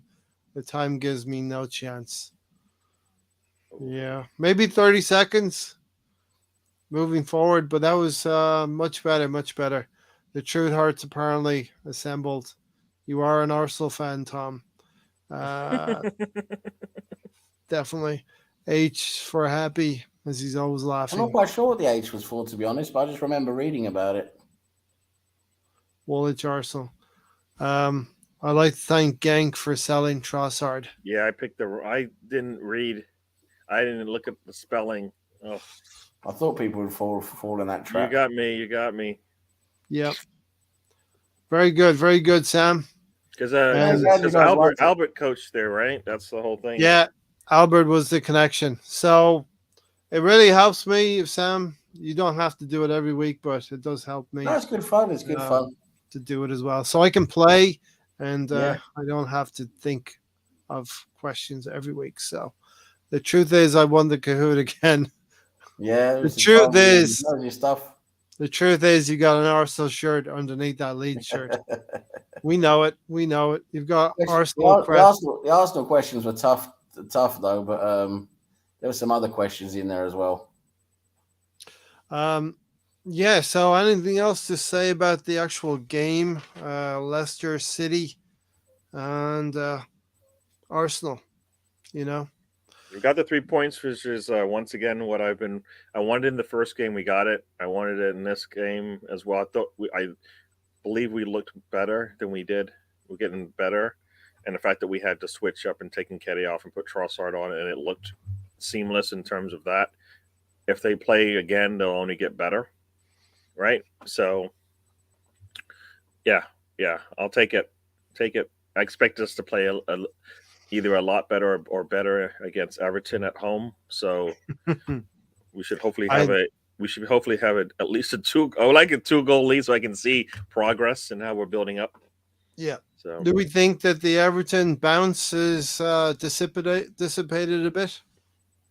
The Everton bounce Looks like it's gone a little bit now. Yeah. Yeah. They've had a few games now, haven't they? So yeah. All right. You're a man in the match. Contenders, Sam. Well, we had a decent game, but there wasn't, in my opinion, there weren't many like standout players, if you know what I mean. I think everyone did okay, roughly okay. I thought Jorginho had another good game. Yep. I think he had a very decent game for us. I thought Trossard had a good game as well. It's a shame, the whole situation around his goal, got ruled out. Yep. But I think Gabriel was a complete beast. He just cleared up everything that came his way. Key headers, he won. I'll tell you what, I'm going to be a bit different today because it's not normally always an attacking player. I'm going to go for Gabriel because I thought Gabriel had a real good game. He was very, very tidy with what he did. He had some key interceptions. He had some real good tackles. He had some really good headers as well that in difficult areas. So yeah, I'm going to go for Gabriel. Yeah. Gabriel Magalhaes, a really good candidate. I think the thing we forget about, we're in a title race, and you kind of forget that it's about consistency, and it's about not one player, not two players, but a squad of players, and they're all stepping in and doing things. Gabriel Magalhaes, a candidate. I'm going to go for Trossard because I think maybe I have a little bit of I want him to do well because he's come in. He's a player we've talked about before we even bought him. He's come in. Maybe I'm a little bit disappointed that the goal was chalked off because he would have scored a really nice goal. Yeah, it was a nice goal. Notwithstanding, if Gary thinks the goalkeeper would have dived and saved it, right, Gary? Oh, I asked the goalkeeper right below you.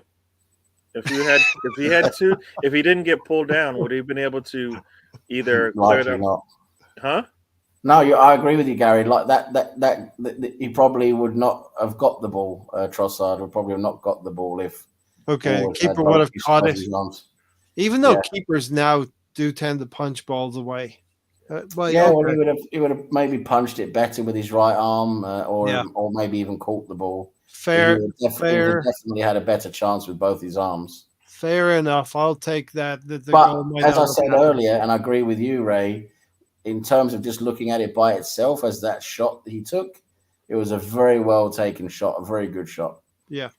And actually, you could see that he was shaping to do this.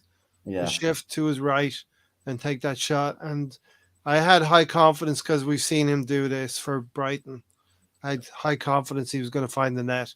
You put Eddie in that situation, it's probably not going to happen. Martinelli, maybe not as much.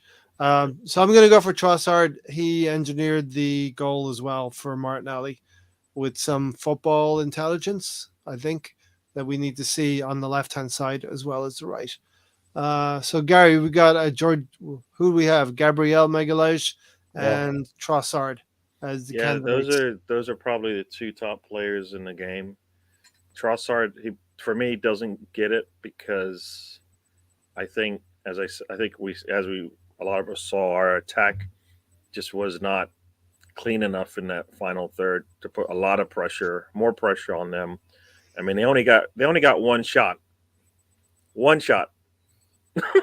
They got one shot in 90 minutes. One. None on target.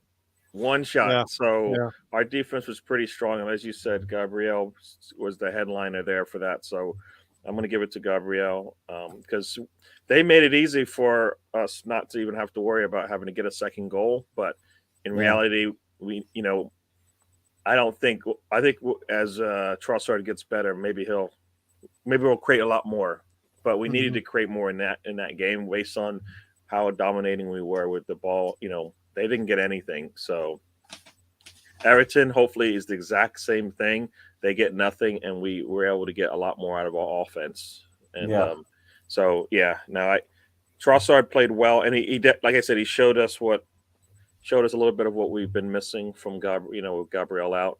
So hopefully Arteta sees that as well and realizes that might be his second 11 when Gabriel comes back is Trossard in that position maybe. So Gabriel for me. So we're going to give it to Gabriel and Martinelli? Margules. Magalhaes, yeah. Magalhaes. Very, very, very, very safe at the back, and Saliba. And you know what? They complement each other because going into for me the City match, it was all Saliba's going to struggle, and he didn't. All right, so they seem to pick up for each other no matter what. We're not getting both of them on bad days, which is a good thing. So really nice to see. All right, the thing that Stan had been saying, Sam, is we didn't want to see clumps of L's together. We have a D between the two L's there, but we've come. Was this our rough patch?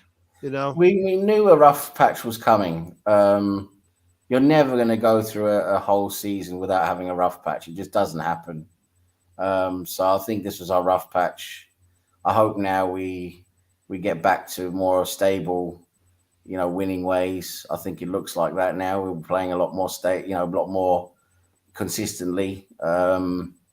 So yeah, I just hope we have that patch behind us now. We just keep winning games. That's what we've got to focus on. The next game, just not look too far ahead. Just this next game, that's what we're focusing on. Go to that game, we win it. Go to the next and win it. And this is within our hands. It is absolutely within our hands. If we can keep going to every game and winning it, we're going to win the title. It's as simple as that. Yeah, the commentator, I was watching the City game, and the commentator was like, it's in City's hands now. If they win every game, well, it's in Arsenal's hands too. Exactly. Yeah. And it's more in our hands, I believe, Gary, than theirs. No. I mean, as a table, as people will say, the table doesn't lie, right? Yeah. So, like, the table's not lying right now, according to everybody else who says, it's not. Who says something else? It never lies. We've been the most consistent team, as you say. We're not going to play 38 matches all the same way and get the same results. So we were probably not necessarily deserving, but it was going to happen, and it happened. And hopefully it's behind us. We go on another good streak of winning 80-90% of our matches will be fine. So yeah. Now, and I think that dip started when Arteta went to his bench, which shows you kind of the depths, how poor our bench is. Because whenever we go to our bench, we kind of see the play, our form kind of dip. And that can't happen, right? We shouldn't go to our bench and then the next thing you know, we can't play football anymore. They need to be able to take games off and come back ready to go. Like, I think we see that with Martinelli and Trossard, if they ever switch off and on, that they bring a little bit more competitiveness to the position when they come on. And we saw that right when Martinelli came on against who was it we played 2 games ago, but Villa. So he came on and bang, you saw something there. And those players need to get refreshed and reminded that your 90 minutes, your starting position is not secured. So I think that brings out the good things in the players. So yeah. So next game, maybe Nketiah comes out and plays like we hope he does, right? And he's clinical in the box and all that kind of stuff because he doesn't like to sit. And that's what we want. What we want to see in the next game is if Sean Dykes is presenting us with problems that we're able to have a plan, a way of playing that we can overcome that low block that they're going to probably come with at the Emirates. I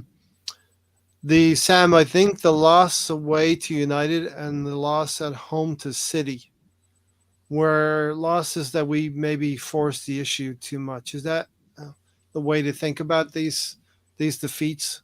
When we lost at Old Trafford, we forced the issue a little Well, bit, got caught out.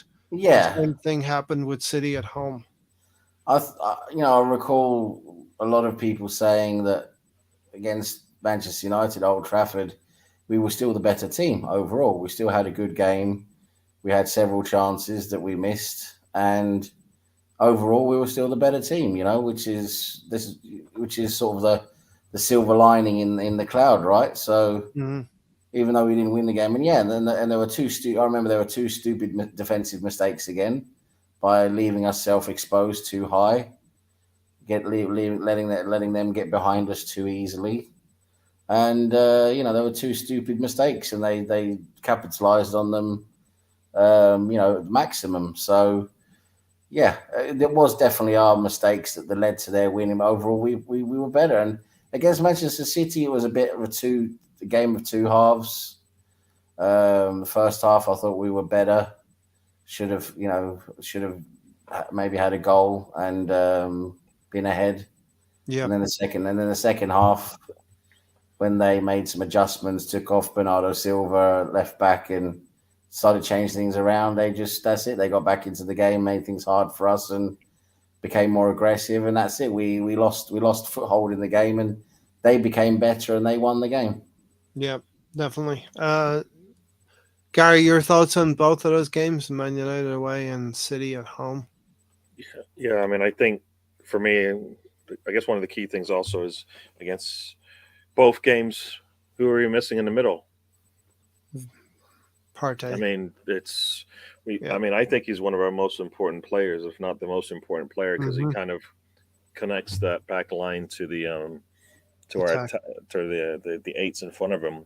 Yeah. And we missed that, and Jorginho might do better. He's going to do better, but he's no Partey, of course. But I think missing him in both games is telling as well as to how that game went. We needed to be essentially perfect, in both matches, and we made mistakes twice in the Manchester game defensively with the way that we played, and to me, we twice also in the City. There are two times where it should have it could have been a draw in both of those matches if we didn't have the lapses on defense. Yep. Either way, for example in the City match, it could have been 3-3 or 1-1 if we played better, didn't make mistakes. So yeah, we had chances as well.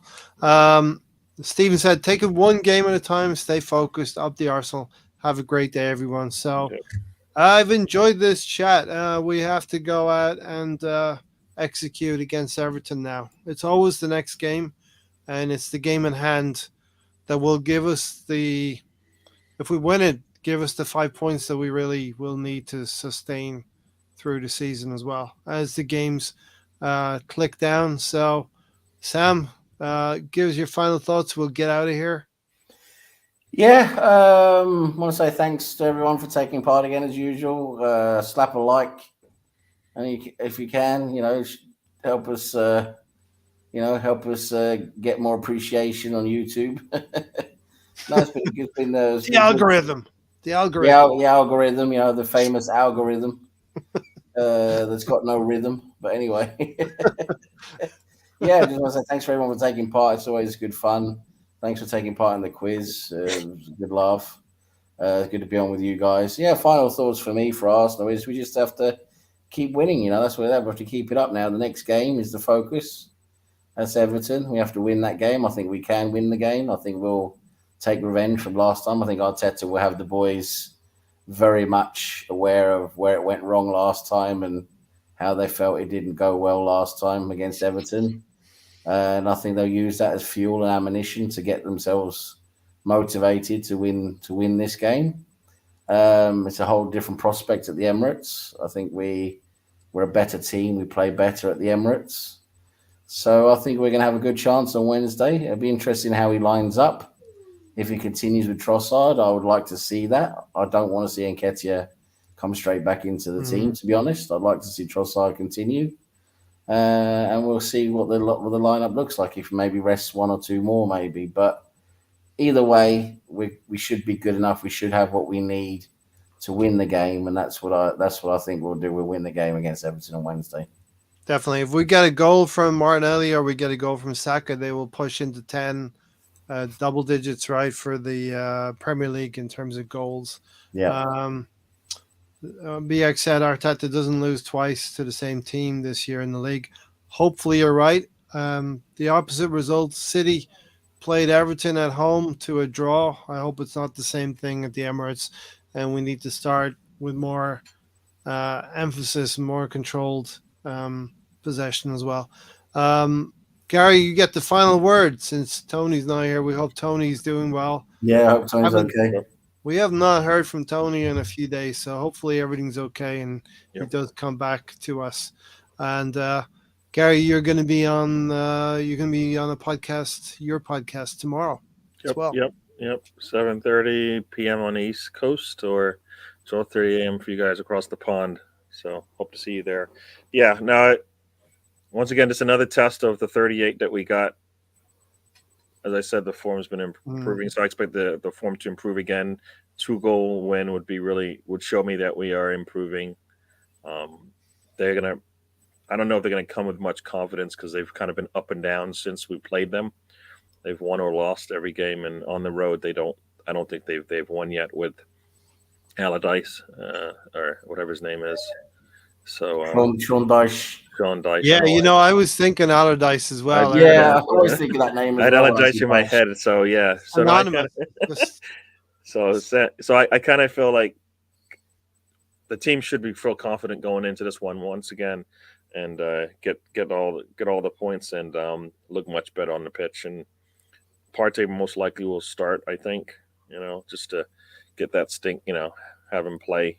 And because I think we play Bournemouth on the weekend. Bournemouth on Saturday. Yeah. So that might be a game where we see rotation in preparation for the European game. So yeah, No, I expect to see us play just a little bit better than the last time, and that should get us probably a hopefully more comfortable win.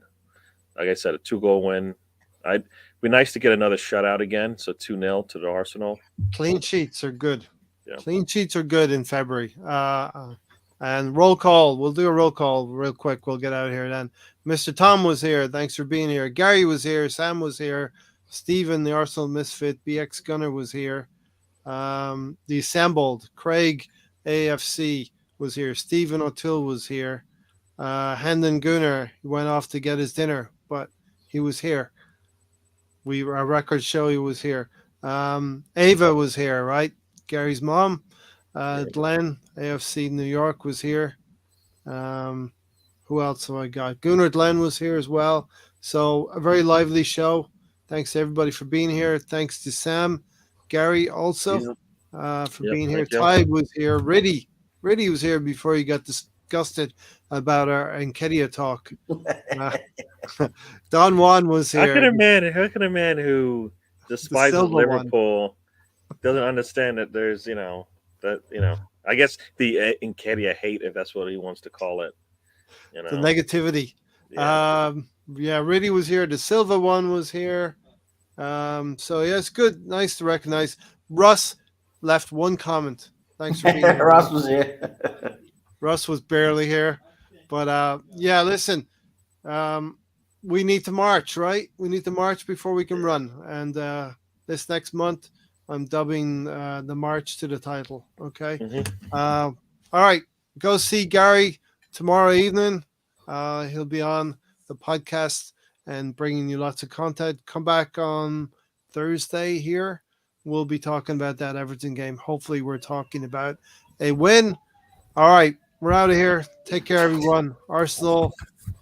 We don't win cup finals, but we're on the way to maybe winning the league title, and it's a little bit more mundane and it's a little bit more consistent. But you got to win. That's how the league title works. You got to win game after game after game and stockpile of points. We're out of here. See Gary tomorrow. Take care, everyone. We're All right, see you guys.